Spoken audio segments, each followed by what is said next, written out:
How's it going, and welcome to my video on 4 things that you should consider when running this module as a DM. In this video, we're going to go over just 4 pretty simple things that you should have in the back of your mind and at the forefront of the adventure to get your players motivated to play in this module. Before I go into any serious detail though, I must warn you that there will be spoilers. So players, this video is not for you, but go ahead and send your DMs this way because the DMs, you and me, are going to talk about these 4 things to really make this campaign shine. Alright, now that the players are gone, let's go ahead and get started. For number 1 here, we're going to dive right into it. Why are your players here in the first place? What is their motivations? Why are they arriving in Schult? If you follow the book, then session 1, your players are going to meet up with a one Sindra Sylvain who's going to say, hey, there's a curse, and then there's this soulmonger, and you're going to go into the jungles and you're going to find it. And that's the motivation. That can be a great motivation for many people, but I'm willing to bet a lot of people want more to work with. So take that into consideration. If you want to run it as per the module intends, then maybe give more consideration at hand. Maybe your players personally know someone that's died and has been brought back to life and are slowly dying again. Maybe your players had just had someone die and now they can't be resurrected and now they're on a quest to try and save that friend. Maybe just come up with some motivations in that regard.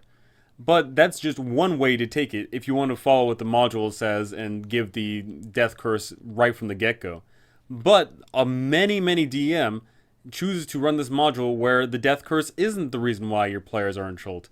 There's a lot of people that simply just go off to the jungle of Schult to explore, and then partway through the campaign, then the death curse kicks off, and then they just so happen to be at the right place at the right time, and they are possibly one of the adventuring groups that can go ahead and stop this thing. There are so many interesting ways you can put a spin on how this campaign starts. Why are the group there? How did they get there? What do they do once they actually get there?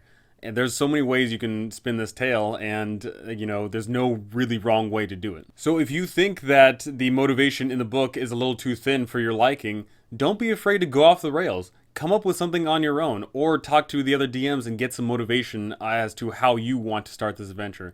Because in my oh my, there's so many DMs that have so many unique spins on this. You can either snatch one of those for yourself, or take some inspiration from all of them. My number 2 tip here is make the Hex Crawl fun. And what do I mean by fun? Well, unfortunately, I can't tell you what fun is. Fun is subjective.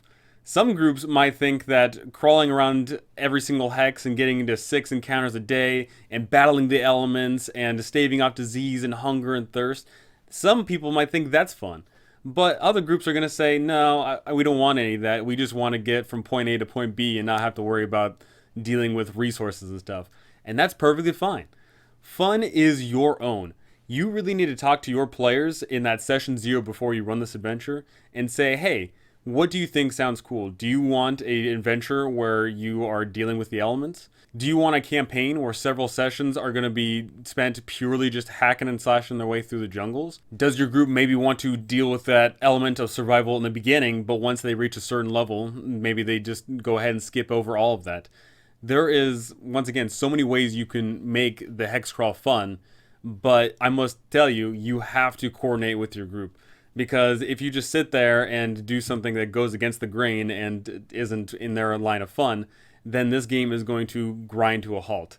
And that is just no fun. And mind you, this isn't something that you have to decide right at session 0 right then and there. This could be something where you play the campaign a little bit and you roll up a couple encounters and then your group says, hey, we don't like, having to deal with this, or we don't like having to deal with that. Really make this transparent. Talk to your group and figure out what is right for them, and every once in a while ask them, hey, do you want more of this, or would you like some of that, or maybe you don't like this thing entirely. Always keep this in your mind and maybe have some sort of checkbox to see what they want and what they don't want, and go ahead and cross things off and add things to it throughout the course of the campaign. For number 3, we have factions.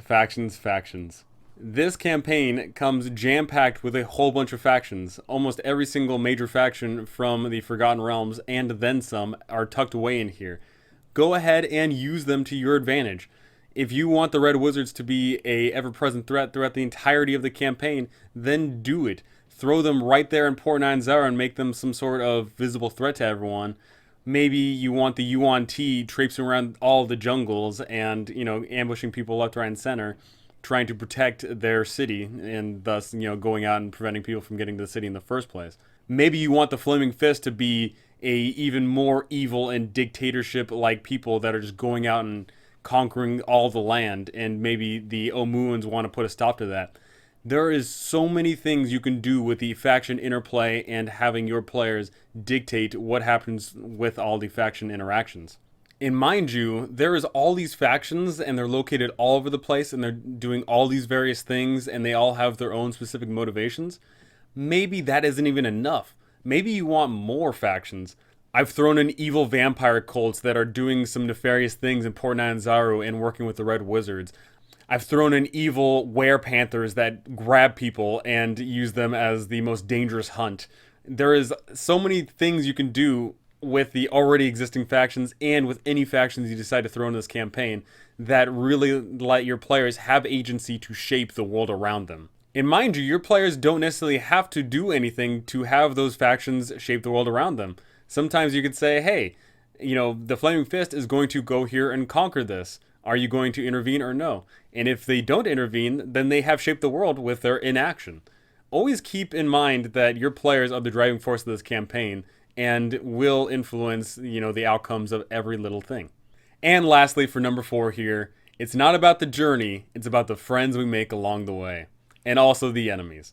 There is a ton of named NPCs in this campaign. You can use them to such great effect and to such great detail. We have all those merchant princes, we have the guides, and we have just every single one of these characters that are scattered all throughout the jungles and in the city of Omu. Use them.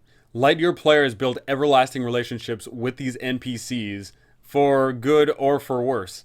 If your group meets NPCs that they know and love and continue to meet with them, if you really want your group to go somewhere, have that beloved NPC get kidnapped. If you want your group to be betrayed, have them meet with a lovable NPC who ends up stabbing them in the back someday. These NPCs aren't just here for a showcase for a little bit of time.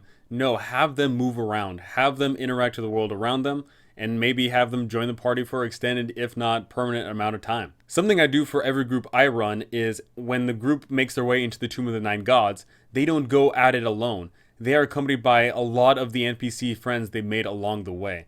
And what this does is it really cements, holding hands at the bitter end with them, but also heartbreak and misery when those NPCs inevitably die. But don't only do what I do. Make this game your own. Really shake the world around them. Make those NPCs lovable or hateable. It doesn't matter as long as they are memorable. And that's it.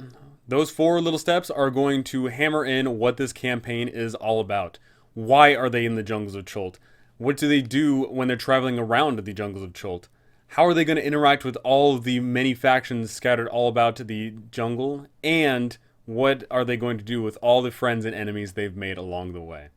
Pretty simple stuff, but always something to consider because we have a lot of moving parts to not only this adventure, but any adventure we run.